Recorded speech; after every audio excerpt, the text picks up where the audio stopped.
memberikan kita umur panjang tentunya dan juga kesehatan, sehingga pada malam ini, malam yang ke-20 ya, artinya sudah masuk ke 20, tinggal kita 8 atau 9 hari lagi menuju Idul Fitri. Kita masih bisa bersama untuk melaksanakan ibadah Ramadan. Kemudian selawat dan salam kita panjatkan pada pangkuan kita Nabi besar Muhammad Sallallahu Alaihi Wasallam beserta keluarga dan sahabat beliau sekalian. Hormatan kami kepada ayah-ayahanda kami semua yang berada di Senabang, Kepulauan Semulu, pada ibu-ibu kami yang ada di Senabang, kepada rekan-rekan muda pemuda Muhammadiyah yang ada di Senabang, pada semua adik-adik kami pada malam yang berbahagia ini yang dirahmati Allah Subhanahu wa Ta'ala. Sebelumnya perkenalkan, saya Abdul Ghani Haitami dari Luk Sumawe dalam rangka kegiatan perkaderan Muhammadiyah. Alhamdulillah Allah mengizinkan dan beri saya kesempatan untuk berada di tengah-tengah bapak-bapak sekalian pada malam yang bahagia ini, mewakili pimpinan wilayah Umda Muhammadiyah Aceh.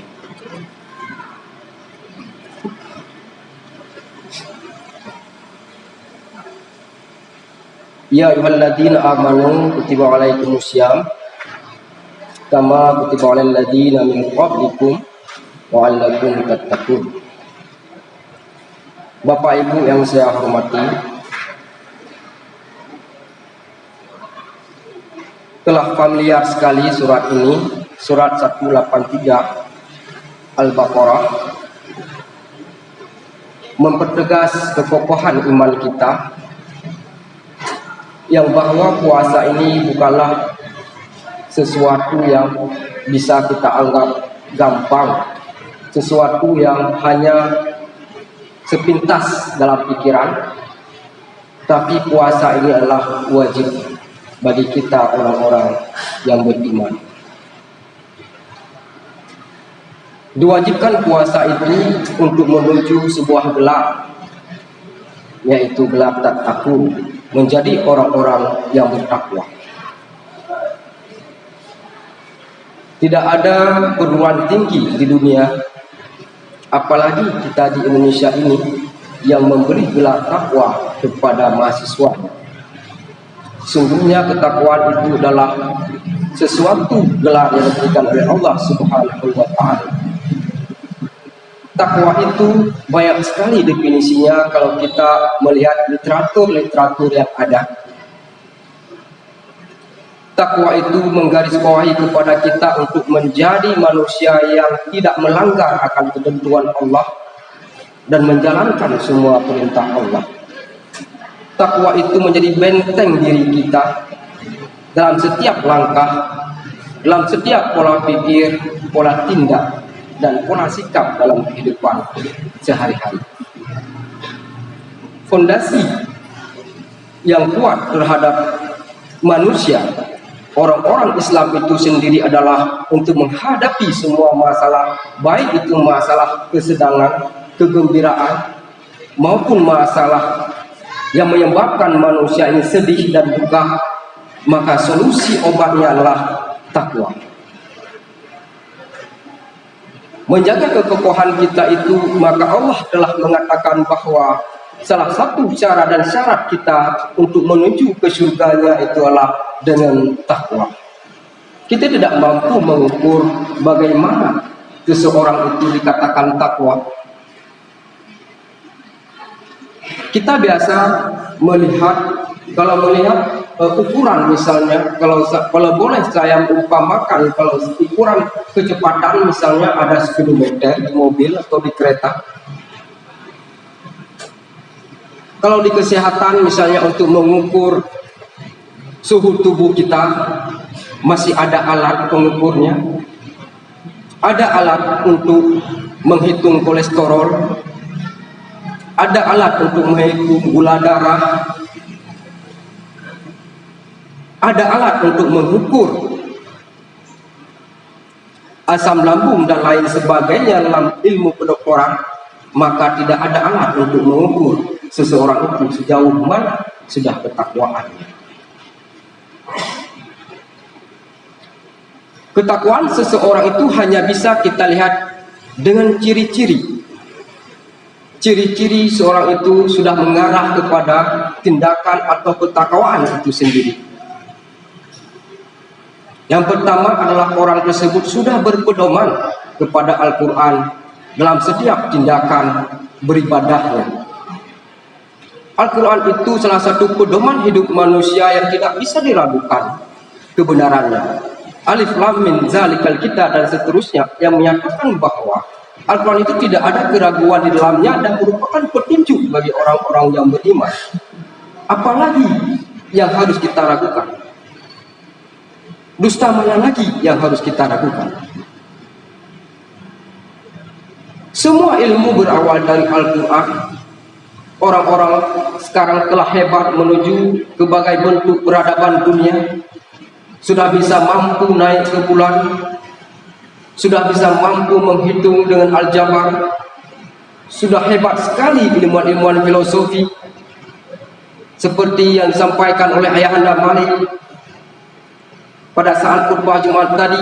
Ada 7 filosofi yang harus kita lakukan dan kita jalankan dalam kehidupan. Maka sumber utamanya itu adalah Al-Quran.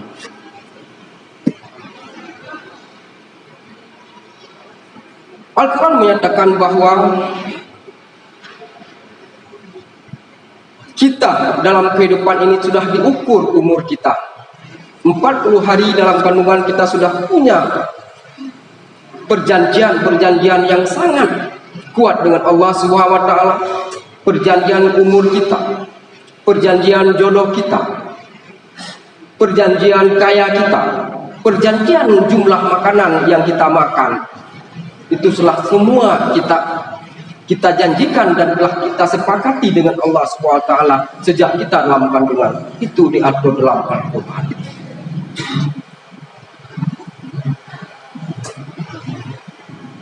Termasuk puasa sendiri, tegaskan seperti ayat yang saya bacakan tadi, dijelaskan dalam Al-Quran. Yang kedua, untuk melihat ciri-ciri seseorang itu bertakwa adalah telah mendirikan salat.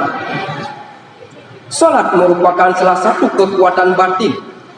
Kalau kita sudah merasakan salat itu sebagai candu, seperti ibarat orang merokok. Kalau orang merokok setelah makan dia kepingin merokok, setelah ngopi dia kepingin merokok, sudah candu. Maka ketika kita sudah merasakan kecanduan itu, yang kecanduan itu berada pada salat, maka kita termasuk salah satu orang yang sudah punya ciri-ciri bertakwa. Inna sholata tanha 'anil fahsya'i wal munkar. Salat itu mencegah perbuatan keji dan mungkar. Salat itu menjaga diri kita dari perbuatan-perbuatan maksiat yang membedakan kita dengan orang Yahudi, orang kafir, orang Kristen. Itulah salat. Karena itu nampak dalam setiap perbuatan dan setiap tindakan keseharian kita. Kalau takwa tadi tidak nampak. Kalau salat nampak, karena salat ada tindakan-tindakan nyata. Ada item 5 waktu sebagai waktu yang diberikan oleh Allah untuk menjaga sholat itu agar kita disiplin dalam pemahaman keislaman itu sendiri. Disiplin utama adalah disiplin dalam menjaga sholat. Itulah ciri daripada orang-orang yang bertakwa. Takwa. Kemudian Allah dengan beberapa hadis yang juga menyatakan oleh Nabi, man shoma ramadhana imanan wa ihtisaban, man shoma ramadhana imanan wa ihtisaban ghufira lahu ma taqaddama min dhanbi. Mempertegas yang bahwa Barang siapa yang melaksanakan puasa mensama Ramadan, siapa yang melaksanakan puasa maka akan diampuni dosa-dosanya yang telah lalu. Sungguh kita tidak bisa pungkiri, sungguh sangat banyak dosa-dosa kita yang baik kita sengaja sekali, sengaja dua kali, bahkan sengaja berkali-kali pernah kita lakukan dalam bentuk kegiatan dosa, baik itu kecil, kemungkinan juga ada dosa-dosa besar yang kita lakukan, apalagi yang tidak kita sengaja. Maka salah satu obat penyembuhnya adalah melaksanakan puasa seperti yang saya sampaikan tadi, man shoma ramadhana imanan wa ihtisaban ghufira lahu ma taqaddama min dzambi. Barang siapa yang melaksanakan puasa maka akan diampuni dosa-dosa kita yang telah lalu.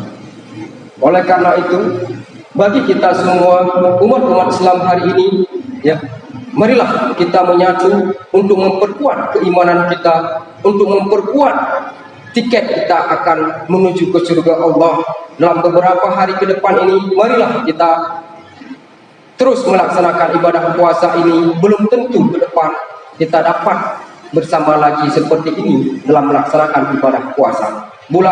Tahun depan belum tentu kita mendapatkan puasa lagi.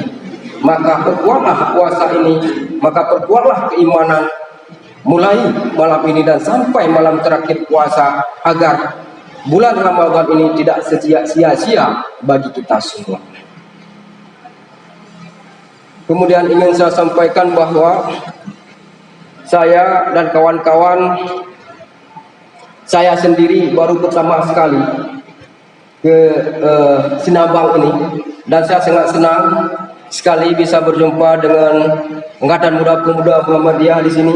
Kemudian ayah-ayah anda, saya sangat berterima kasih kepada Kanda Taufik dan juga Kanda Malik Musa dan juga Ketua Pemuda Muhammadiyah, pimpinan daerah Pemuda Muhammadiyah Semulu, dan juga kepada pimpinan wilayah Pemuda Muhammadiyah Aceh Kanda Mus, yang tadi memang sejatinya beliau menyampaikan tausiah pada malam ini, tapi beliau sudah dipanggil oleh Bapak Bupati untuk menyampaikan tausiah di sana, maka beliau meminta untuk digantikan dengan saya. Alhamdulillah, pada ketika saya turun kapal Kelut, ya, Kelut Singkil, saya sangat senang melihat pulau Sinabang ini. Baru pertama sekali saya datang ke sini, saya sampaikan kepada Ayahanda Malik dan juga kepada Kanda Topik, supaya saya yang sering saya baca literatur itu, kalau di Sinabang itu adanya udang besar. Udang besar itu lobster. Saya bilang kalau belum saya makan udang besar ini saya belum mau pulang. Ya, belum mau pulang saya. Ya. Saya kepingin cari sendiri. Saya ingin bawa mobil kemari. Kata Ketua Topik, jangan bawa mobil. Di sini kita ada mobil jemputan, maka mobil saya masih di Labuan Haji. Jadi saya menunggu dulu. Kalau saya bawa mobil, saya sudah cari sendiri. Ya. Jadi demikian, saya kira lebih kurang saya mohon maaf atas segala kekurangan. Tentunya nanti apabila ada salah, tolong ayahanda dan guru-guru saya luruskan. Billahi fisabil haq fasabul khairat. Assalamualaikum warahmatullahi wabarakatuh.